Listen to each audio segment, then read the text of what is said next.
Salah satu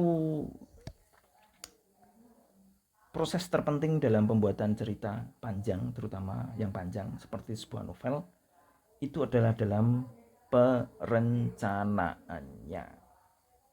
Bagaimana kita menyusun sebuah cerita yang bagus, memikat, dan mampu menarik perhatian pembaca dari awal sampai akhir, tidak terlepas itu perhatiannya, sehingga orang tidak kemudian kehilangan minat terhadap karya kita dan terus membaca sampai selesai.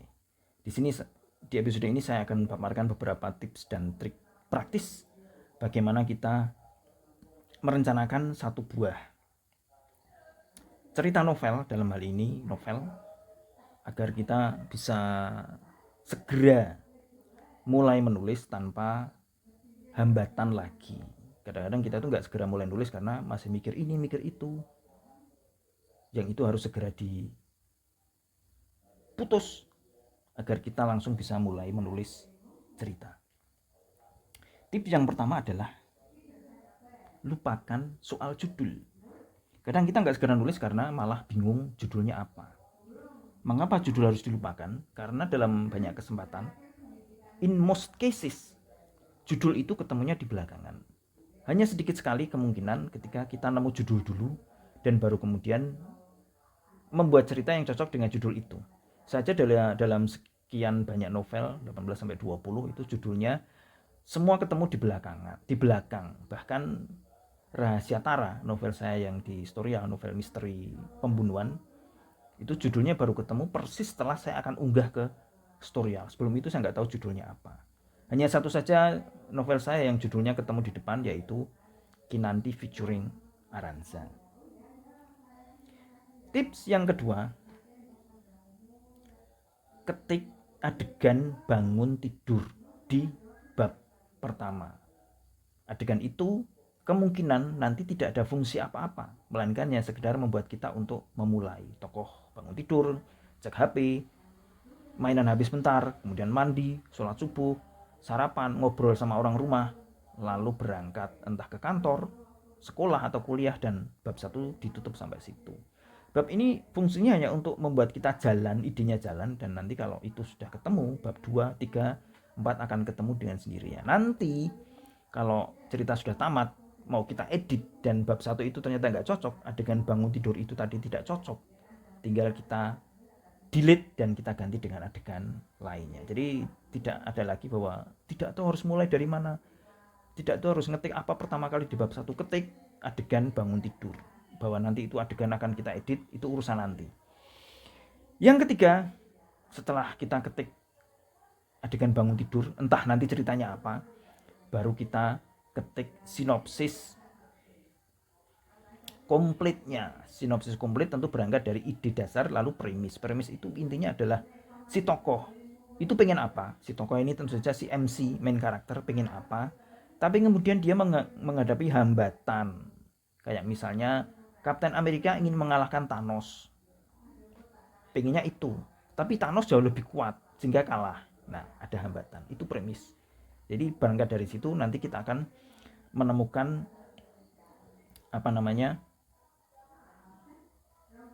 cerita lengkapnya dari ide dasar dan premis itu. Nah, bagaimana cerita lengkapnya disusun? Yaitu dengan membuat sang MC atau main karakter itu menghadapi satu masalah besar yang nanti baru selesai di ending, sambil dia juga menghadapi masalah-masalah kecil yang datang lalu bisa diselesaikan di tahapan-tahapan tertentu pada jalannya cerita. Misalnya masalah pertama yang harus segera dia selesaikan itu muncul pada bab 3. Setelah pada bab 1 dan bab 2 kita perkenalkan si tokoh beserta lingkungannya dan latar belakangnya, keluarganya, pekerjaannya, sekolahnya, kuliahnya, dan lain sebagainya. Lalu bab 1, 2, 3 sudah ada masalah gawat yang harus dia selesaikan. Dan masalah gawat itu selesainya tidak lama-lama. Bab 6 atau 7 masalahnya harus selesai. Lalu bab 8 muncul masalah baru yang nanti akan diselesaikan sekitar pada bab 11. Lalu bab 12 muncul masalah lagi yang akan diselesaikan sekitar bab 14. Begitu seterusnya. Jadi nanti kita akan menemukan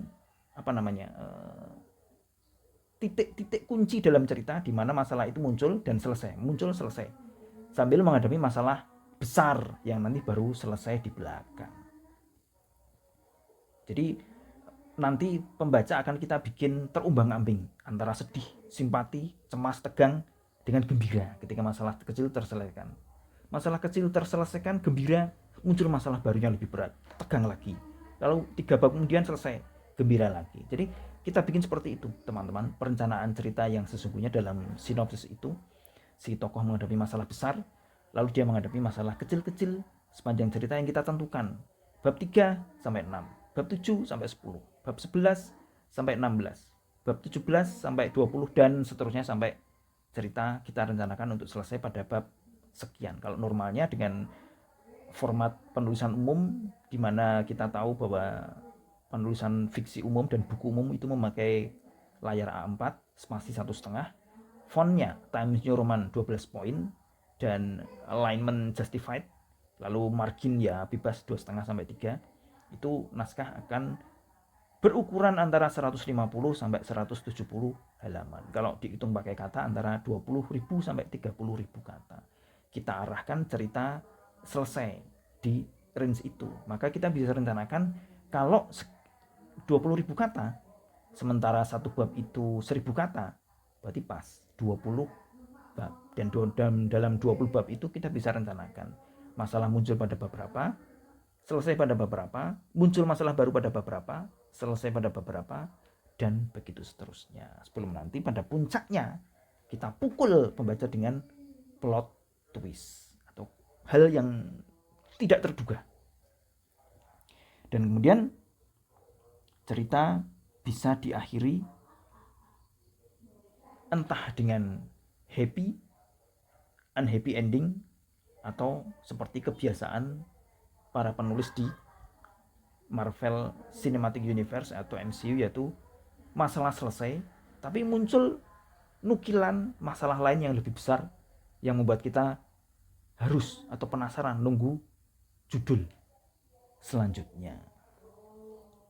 Dan pada saat itu, pada saat kita mau melangkah ke ending, itu judulnya pasti sudah ketemu. Lalu ketika kita sudah menamatkan cerita dan kita masuk ke fase editing dan revisi, kita kembali lagi ke bab 1, baru ketahuan apakah adegan bangun tidur yang tadi kita tuliskan sekedar untuk memulai itu masih cocok atau tidak cocok. Kalau tidak cocok, tinggal kita buang dan kita ganti dengan adegan lain.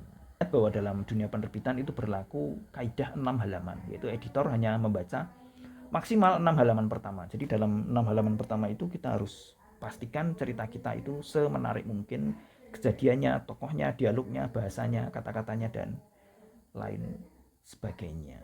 Dengan cara begini, saya yakin teman-teman sudah bisa mempraktekkan bagaimana cara merancang, memplanning sebuah cerita dari awal sampai akhir, sehingga kita bisa mendapatkan satu cerita, kita bisa menghadirkan satu cerita yang terus menarik bagi pembaca, karena kita bikin mereka terumbang-ambing antara sedih, tegang, senang, sedih, tegang, sedih, cemas, senang lagi, dan seterusnya, lalu diakhiri dengan ending. Jadi dalam satu cerita akhirnya seperti yang kemarin saya ungkap di tips menulis untuk PF platform, itu dalam satu cerita harusnya akan ada lebih dari satu masalah.